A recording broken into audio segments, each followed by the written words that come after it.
Okay, late night run to Home Depot. Hopefully I got the right, at least hose clamp, but we got our hose clamp.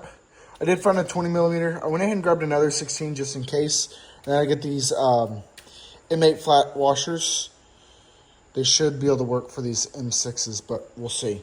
And then I've got the 6-piece flare nut wrench set for the next project we'll be doing, which will be replacing the master cylinder and the slave cylinder. But as far as hopefully today, as long as I grab the right washer, we'll go ahead and get the filter and everything installed. But we're gonna make sure we got the right hose clamp. Yeah, I can clamp it down enough so it'll be fine. And then we're gonna go ahead and double check on those washers. So let me go ahead and open those. So I went ahead and put it on. I think this is a 30 millimeter, but that works fine. And then just push it through. And it's gonna hold a little bit. Probably needed something a little bit bigger. But for these bolts, you know, that's just kind of what's gonna have to do. Because anything bigger than M8, I think would just clear it. And M10, whatever, would just clear it. But anyway, we're gonna work on getting this put together. The brake fluid reservoir should be in the next 1 to 2 days from now. So went ahead and vacuumed it out. Obviously, it's still pretty darn dirty, but we'll clean that later.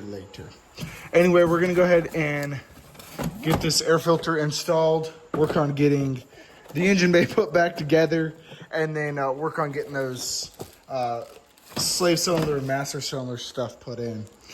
So I'm gonna open this. I just like the way it feels. It feels pretty firm. A lot of the other filters I've played with are like paper. But we're gonna work on getting this in here. I figured out a perk for my flashlight. It hangs up right here. Get everything put in. I got a hose clamp, so we're good to go. And then get the washers and stuff put in here. Go ahead and drill everything in. But the filter will end up actually going in last. So we're going to get that bottom part installed and then get the top part installed once we've put the filter in. Got the screws threaded a little bit, and then gonna get those in, get them in on the other side, and keep going. Okay, we got the bottom portion in. We're gonna go ahead and open the filter and get it installed. Just like that. It is installed. So now we're gonna get the top portion in and get it bolted back in or screwed, and then get it wired, not wired, but fed down into the excess. And just like that, clamp on, we got everything screwed in. We need to fix that seal a little bit. See if I can't pull that out and get that fixed. Yeah, give me 1 second and fix it. Okay, got it all fixed. It's looking a lot better than it was just a second ago. Now we've got all that installed. So you got to figure out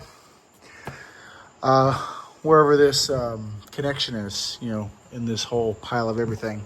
At some point, we're going to have to do an oil change.